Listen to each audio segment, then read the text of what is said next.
Күндүү ырайымдуу Аллахтын аты менен.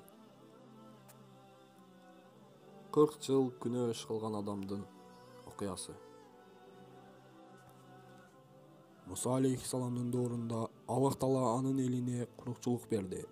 Күндүн ысыктыгынан элдердин эгин талалары кургап, элдер аябай кыйынчылыкка батты. Аллах алар жашаган жерге жамгыр да берген жок.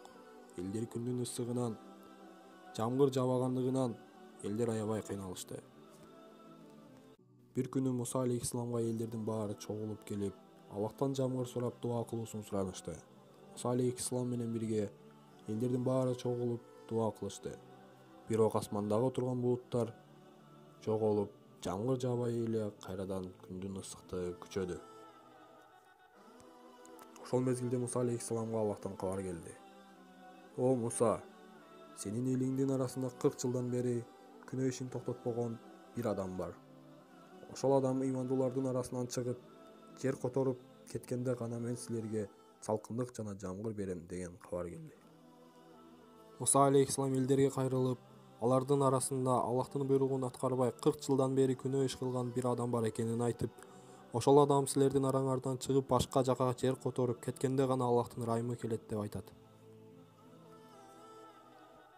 Аны угуп турган элдин арасындагы күнөөкөр адам айласын таппай, менден башкасы чыгат бекен деп ойлоду. Бирок жок, тилекке каршы эч ким чыккан жок.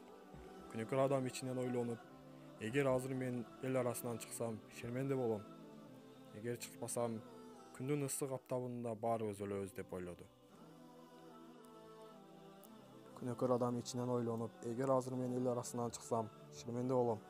Эгер чыкпасам, күндүн ысык аптабында баарыбыз өлөбүз деп ойлоду. Эмне кыларын билбей шашкалактаган күнөөкөр пенде ичинен Аллахка кайрылып: О Аллах, мени кечир, менин күнөөмдү кечир. О Аллах, мага ырайым кыл.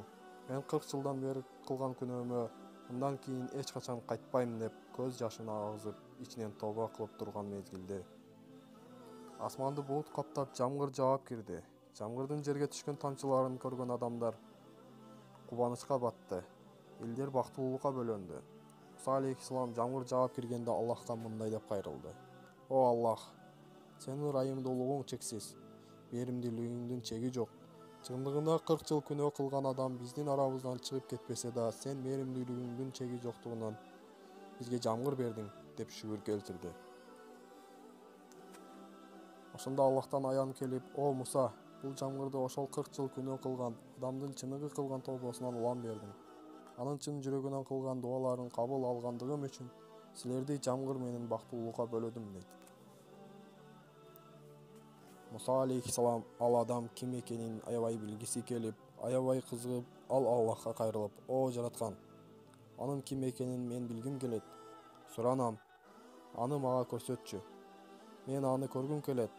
О Аллах, деп жалынып жалбарат. Ошондо Аллах мындай дейт: Мен ал адамдын күнөөсүн 40 жылга чейин жашырдым. Ал тооба кылды.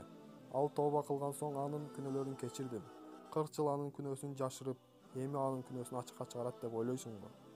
Деп ал адамдын күнөөсүн жана ал ким экендигин Аллахтык өлүккө жашырып койду.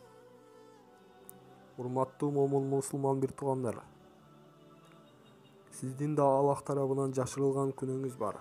Аны өзүңүз жакшы билесиз. Бирок Аллах дагы деле аны ачыкка чыгарган жокко. Аллахтын алдына барганда эч бир күнөөсүз барууга аракет жасайлы. Аллахка кайтып тооба кылууга убактыбыз келген жокпу. Аллах баарыбызга амалдуу илим берсин. Алган илимдерибизге амал кылуубузду насип кылсын. Ассаламу алейкум ва рахматуллахи ва баракатух.